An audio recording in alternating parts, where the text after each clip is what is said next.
The first thing that really struck me on that very first morning was, this is it. This is the thing. This is what I was put here to do, ultimately. As I said to you, I've been reading personal development material since I was 17, 18, and reading the books, reading all those books through all that time, made me interested in it, and I thought maybe knowledgeable in it, and I thought, actually, well, that's all I needed to do. But it's much more than that. It's you can read all you want, but action is what counts, and that's the piece that was missing.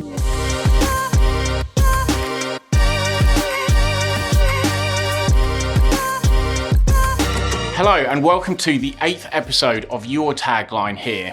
In this episode, I talk to Gary Allen, who is a life coach and specialises in behavioural change. I've actually experienced Gary's coaching firsthand when I was a member of 1 Year No Beer, so I know how knowledgeable and skillful he is as a coach. Now, he only decided to become a life coach in his mid-40s, so it's really interesting to hear about why he's chosen to do it, how he got qualified, and how he gets a regular flow of clients. He also shares his thoughts about what makes a good coach, explains how he works with clients, and gives some great tips about behavioural change that people can take away and implement in their own lives. Before we get into the episode, I would just like to mention our sponsor, KitLab, which is a digital marketing company based in Birmingham in the UK. KitLab have over 15 years experience and specialise in branding, websites, search engine optimization, paid advertising, social media and more. So if you want to grow your business online, just head over to kiklab.com, which is KIKLAB.com. Okay, let's get into the episode, and if you like it, then make sure you give us a thumbs up and subscribe so you don't miss out on any future content. Also, if you have any questions or comments, then you can leave them below, or you can send us an email to hello@yourtaglinehere.com. Hello, Gary. How are you? Welcome to the podcast. Simon. It's great to be here. Yeah, great to talk to you. Yeah, I'm really looking forward to this because I've known you for... how long have I known you for now? It's probably coming up to about a year, I think. I was just about to say about a year, yeah. Yeah, it is. And we've shared a lot of time on these Zoom calls. Yeah. And I've experienced your coaching through those group Zoom calls that we had as 1 Year No Beer. I'm looking forward to finding out about how you became a coach in the first place. So... Let's just go back to the beginning. What was it that made you want to be a coach in the first place? You mentioned 1 Year No Beer there, and that's kind of, I suppose, a pivotal starting point. Well, what is that? Well, it's a platform that is an online platform, a company that was set up to help people change their relationship with alcohol. And it's something that I found out about in about beginning of 2017, because I was kind of just fed up of alcohol. I was probably in my I'm 49 now, so what would that be, about 45 at the time, and it had just wanted to take a little bit of a break. So I just joined the platform and took a little break for 28 days, for 90 days, and just continued on because I was just massively enjoying the mental and physical clarity that came with, not having alcohol around for a little while. Never thinking for a second that I'd still be here and alcohol-free 3.5 years later. But what's that got to do with coaching? Well, I suppose I mentioned clarity there. So I've got that clarity, and I had been reading personal development books and stuff since I was 17. So it just kind of struck me, I suppose, in early 2018 that, maybe coaching might be a thing to try, and went and did a coaching course. Well, first of all, congratulations on being alcohol-free for such a long period of time. How long was it? 3.5 years? It's 3.5 years now, yeah. Okay, because that is a massive achievement to be able to go that long without drinking alcohol. And great that through that experience that helped you give you the clarity to decide a new direction in your life. And the training that you had to be a coach, what was involved in that? Well, I suppose it's a bit of a funny story around that, is that I kind of, as I say, it was about June 2018 when I decided, I might just look up what it would take to be a coach, and typed it into Google, Coaching Ireland. And up popped a company that was having an open day the very next day in a hotel less than 10 miles away. So I went and did that, loved it, and so that involved 6 months of weekends, 8 months of weekends once a month in a hotel, so all day Saturday, all day Sunday, when we could all meet back in the old days, when we could all meet together in the one place. And so I did that and gained a diploma in coaching with Neuroscience out of that after those 8 months of training. So that's a lot of time that you invested in that for 6 or 7 months, Saturdays and Sundays. Yeah, that's a lot of time, and must have been a lot of learning involved in it. And I always, my ears prick up when I hear that word neuroscience. I love neuroscience. It's something that I'm absolutely fascinated by. Was there anything that really sticks out that you can remember from the course that you learned? The one thing that not so much that I learned, but we can come on to that in a little bit. But the first thing that sticks out, I suppose, was that I go in the very first day, and it's in a classroom with actually it turns out I was the only man in the classroom. So really? It was, me and lots of other classmates, all who are women, just coincidentally. Okay. And the first thing that really struck me on that very first morning was, this is it. This is the thing. This is what, I'm a software engineer in my other career, which I still do, and will be doing for the foreseeable future. And coaching is beside that. But it struck me the very first morning as, this is what I was put here to do, ultimately. So that, and I suppose, as I said to you, I've been reading personal development material since I was 17, 18. And what struck me as well that very first morning was while it was all learning and it was all education, none of the material was essentially was new. So it was all kind of stuff I had read before. But obviously I was interested in it, but as I always say to people, interest is never enough. So that's when, the rubber hit the road, when I got into coaching, and I began to get serious about, implementing a lot of this learning that I had, over the previous number of decades even. Yeah, and it's nice that it's something that was always of interest to you, and also really nice that first day when you were there, then you had that confirmation that this is something that you really wanted to do, and something that you were put on the planet to help people with. And I know from my own personal experience that you are a fantastic coach, and you are really good at what you do, and you're very knowledgeable about it. You're talking about books that you've been reading over the years. Are there any books that really stand out for you, by the way? Any recommendations that you would give to people? Two in particular that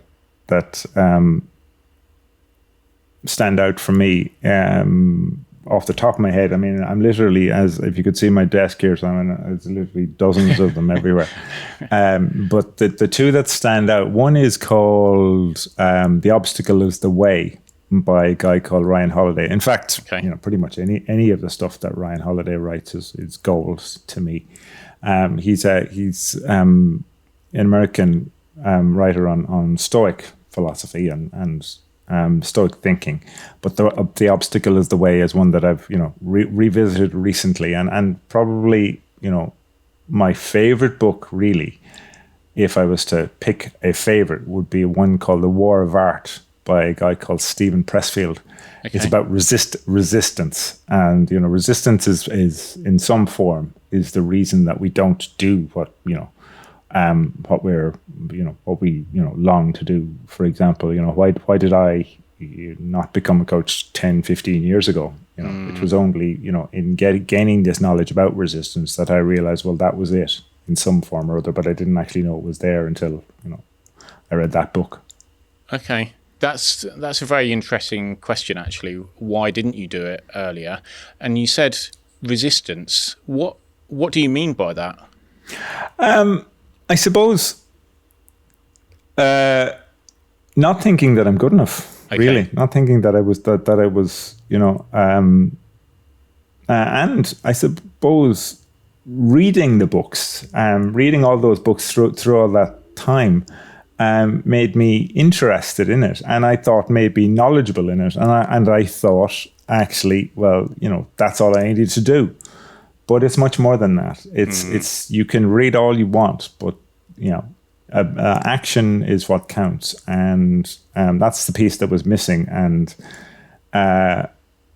the resistance, I suppose, the fact that when I got into it, when I got that physical and mental clarity and energy from removing the alcohol, I decided that gave me the confidence, I suppose, to give this a go. And there was a lot of fear in that as well. I remember the fear of the first morning clearly, but once I realized that I could do it, then that resistance lessened and lessened and lessened. And that's not to say that there isn't a whole pile of resistance in my life and about other stuff. There always will be, but that's, at least I know it's there.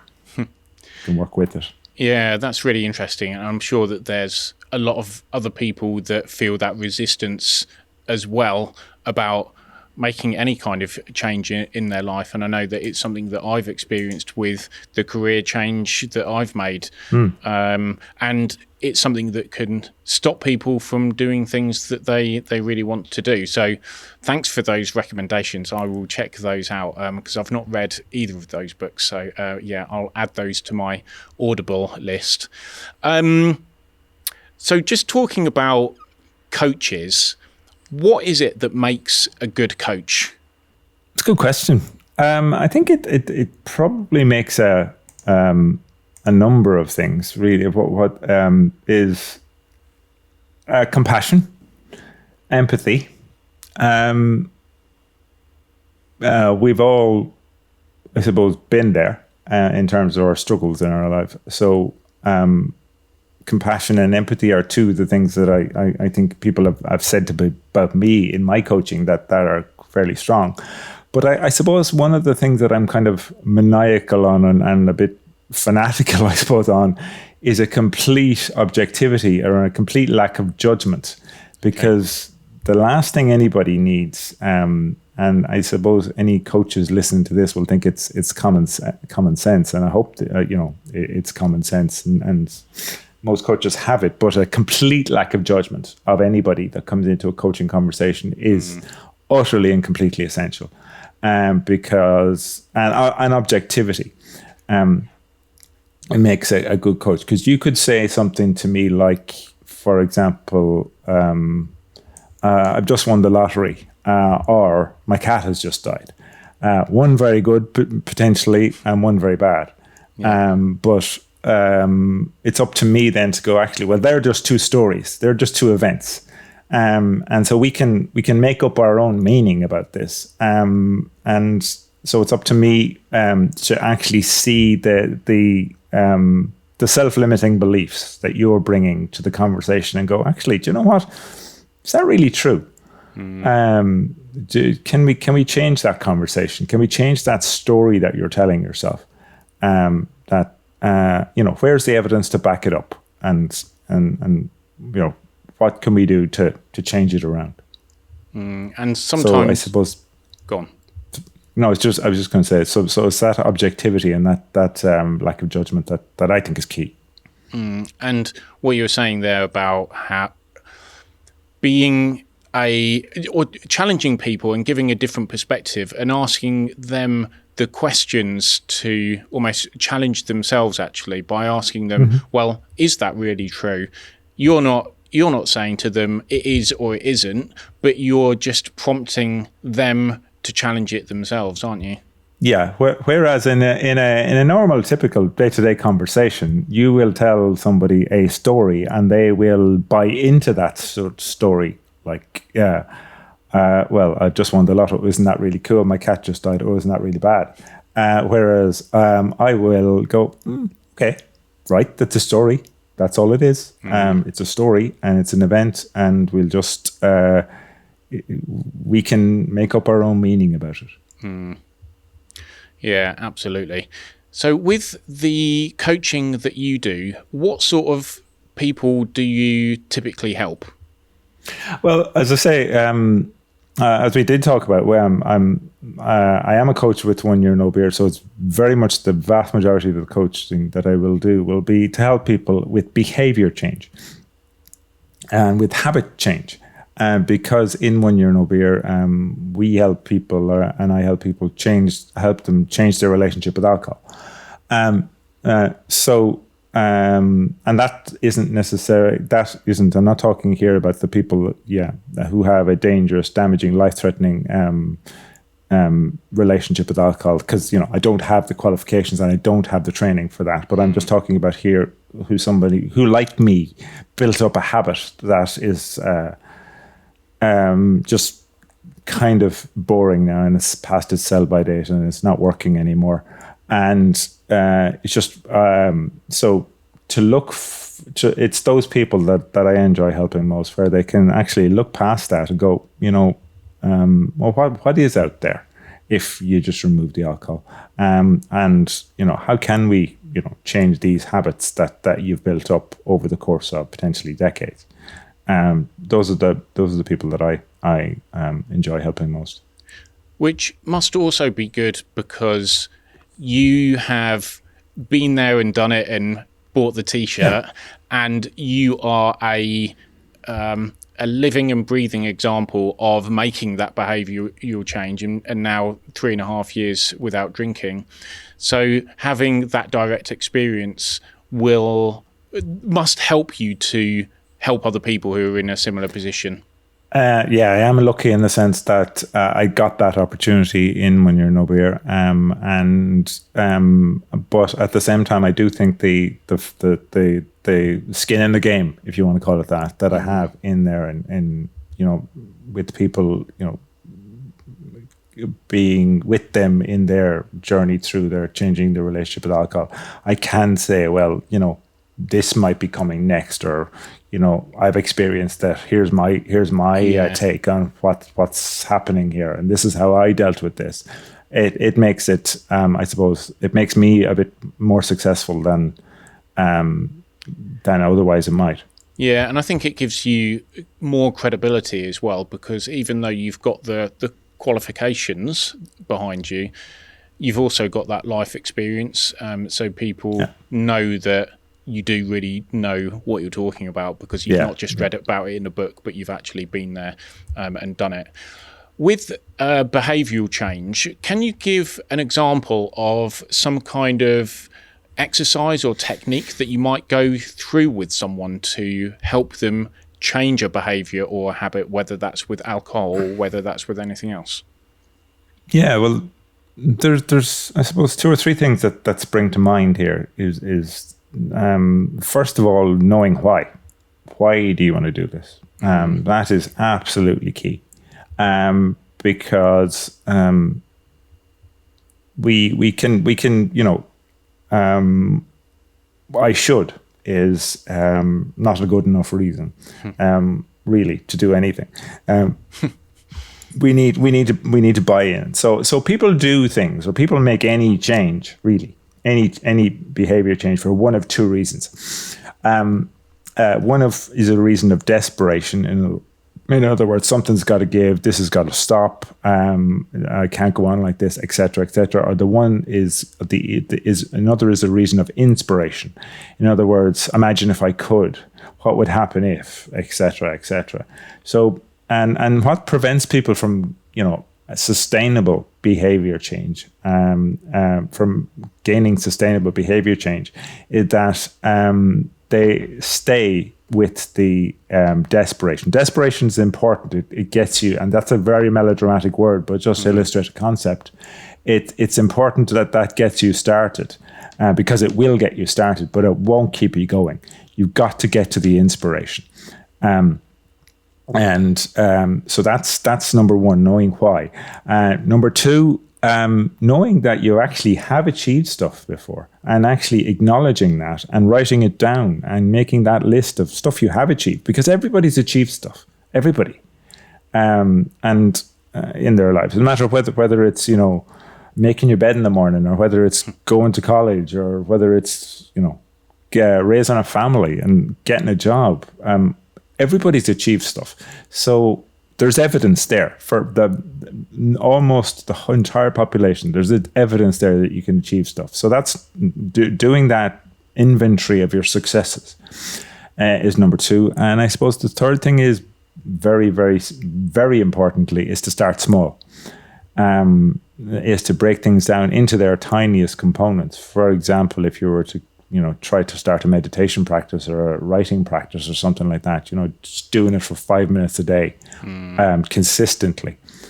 Consistency is important. Consistency is vital. In fact, it's absolutely vital. And your brain won't rebel on you too much if you're starting small, really.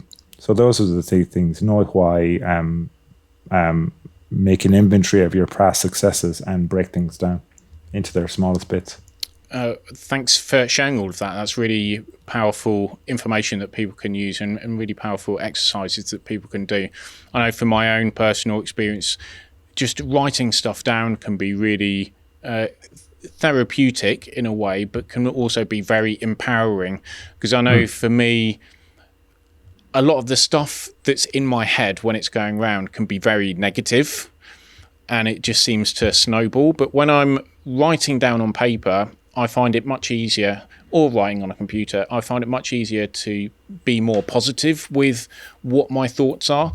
And yeah, I've done some of those things that you've mentioned before, and it is a very powerful thing to help change in any kind of way. So yeah, that's really good advice. How do you go about getting clients? Is it all through 1 Year No Beer, or do you have private clients that you get as well? I would say the vast majority of my clients are through 1 Year No Beer, by choice. Okay.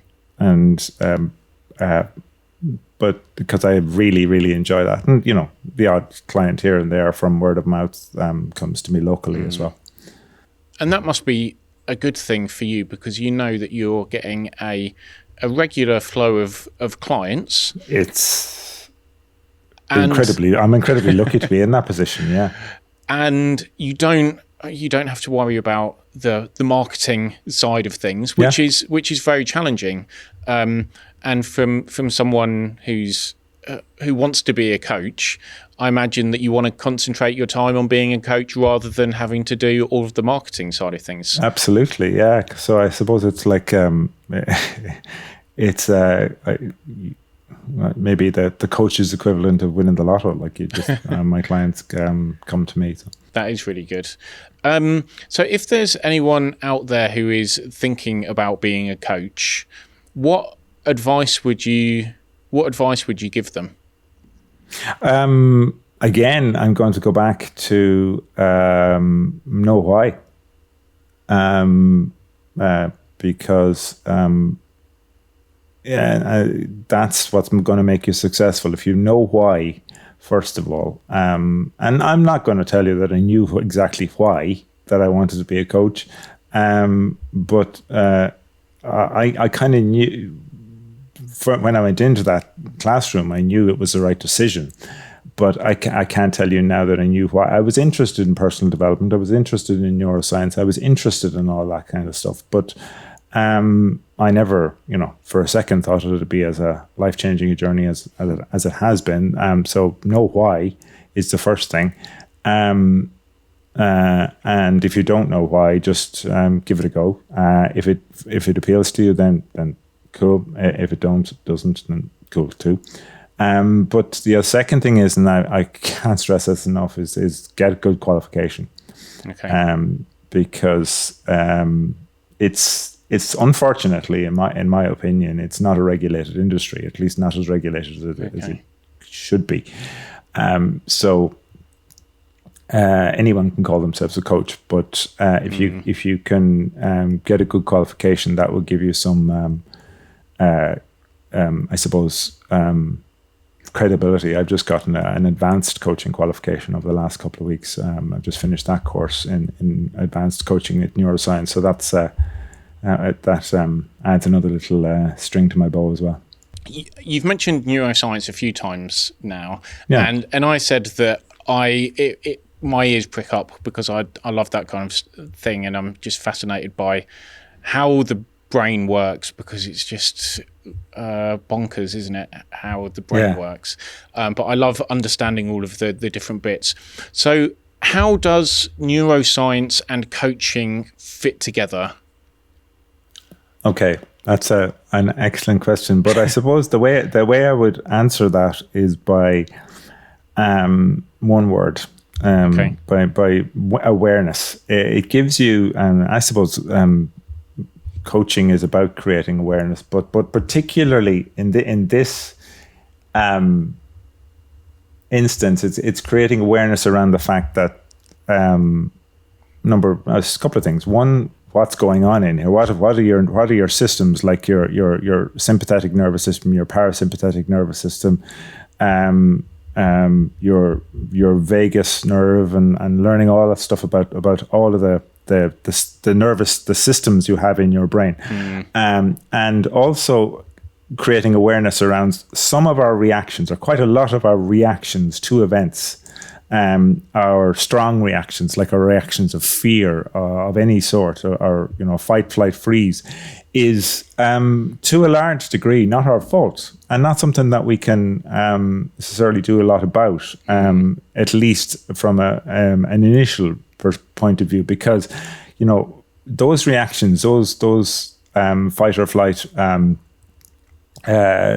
threat reactions that we have, are evolved into us because of the way we because we needed them. It's a survival mechanism at the end of the day, yes, isn't it? Absolutely, and they're still there. However, we don't have lions and saber-toothed tigers running after us these days. So while they're still there, they're of limited use now. Well, whereas they're still useful in making us fearful of running out in front of cars and putting our hand in a fire and stuff like that. But to a large degree, they're not that useful anymore. But at the same time, they're still there. So coaching kind of gives you the awareness that to recognize it, understand it, and redirect it to our advantage rather than to work against us. Yeah, and if we can do that, then that's very powerful, isn't it? It is. It gives us that sense of control. Whereas that's everything is going wrong, and I'm frozen, and I'm really I'm in this kind of threat state. Once you recognize that you can change that through various different tools, like breathing and meditation and journaling and all that kind of stuff we already talked about. Okay. Then that's a really, as you said, really empowering thing. Yeah, and I think just recognizing what our emotions are in whatever the moment might be, and understanding that those emotions are there for good reason, then that can take a lot of the heat out of the situation as well, can't it? Yeah, absolutely. Yeah, they are. They're, I suppose, as I've heard them recently described it, evolutionary echoes of things that we needed. Yeah. In the past, but we don't necessarily need anymore. So what is it about coaching that you personally enjoy the most? I suppose every client is different. Every day is different. I like looking into, I was going to say 99%, but it's probably 100% at the moment of my coaching online. Okay. And every so often you can see someone's eyes go, ooh, they light up when you ask a question, and that's a great place to be. Yeah. But at the same time, and that's a great reaction to have. But building relationships too is one of the things that I love about coaching. Is that you can I've made so many friends through my coaching. Present company very much included. Yeah, definitely. And it's that's the part I love as well, and seeing, as I say, seeing people, seeing people's lives improve through the conversations that we have, and I really purposefully say not what I do for these people, but because they do. Anyone that I coach makes these changes themselves. I don't make the changes for them in their lives if they want to make a change. But we together we create the awareness so that they can make the change. Yeah, it must be a really rewarding thing to do to know that you are helping other people or helping other people to help themselves, and to see the difference that the things that you're doing are making to people's lives, whether that's through 1 year no beer or whether that's through the other sessions that you do with people. And I can definitely see how the relationships that you build must be good, because I value our friendship that we have, and it's lovely to catch up with you again. It is a great place to be. And I suppose the other thing, the final thing, is that I am 49, so I have had a bit of a life experience behind me. So I like bringing that life experience. I think that's another important thing that that makes a good coach is plenty of life experience, because I suppose the big misnomer, or the big kind of what's the word I'm looking for? Fallacy about. Okay. I was going to say misconception. Misconception, that's the word. Okay. Misconception about coaches is that they have it all sorted. And here we come with, and that just could not be further from the truth. Yeah. I suppose the fact that you're open, and you're open to the fact that things can be different and can change makes a good coach as well. And I certainly don't have my stuff sorted by any stretch, but and that's what I enjoy as well. That maybe a coach is someone who's maybe that much ahead rather than that much ahead. Yeah, I heard it said once that to teach someone, you only have to be 1 page ahead of them in the textbook. Absolutely. Couldn't agree more. So, Gary, the final question that I'm going to ask you is, what is your tagline to summarise your story about becoming a coach? Well, the thing that I've learned since I became a coach, and I'm stealing a line here from Barack Obama, is yes, you can. Absolutely. And I think it's a great person to steal something from. And it's a very simple and very true statement that, yes, we can all do anything. Whatever we want to do. Whatever you set your mind to, you can do it. Absolutely, no question.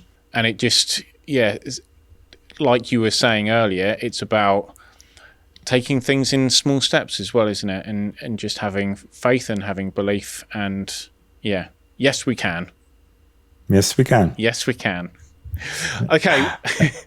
Well, thanks so much for coming on, Gary. It has been lovely to see you and to catch up, because it's been a while since we last spoke to each other. Yeah, it's great to talk to you, Simon. I really enjoyed that. Thanks. And yeah, it was great to hear your story, and I'm sure that there's a lot of people out there who will be very interested by it, because there's a lot of people who want to get into the coaching field themselves. So it's good to learn from your experience. And yes, we can. Yes, we can. Thanks, Simon. I hope that you enjoyed that episode. Please don't forget to hit the like button and subscribe so you don't miss out on future content. If you have any questions, then you can leave us a comment below or send us an email to hello@yourtaglinehere.com. Coming up next week, we'll be speaking to Josh Dykes, who runs a public speaking training business called Speak Up, which will be coming out on Thursday, the 22nd of July, so I will see you there.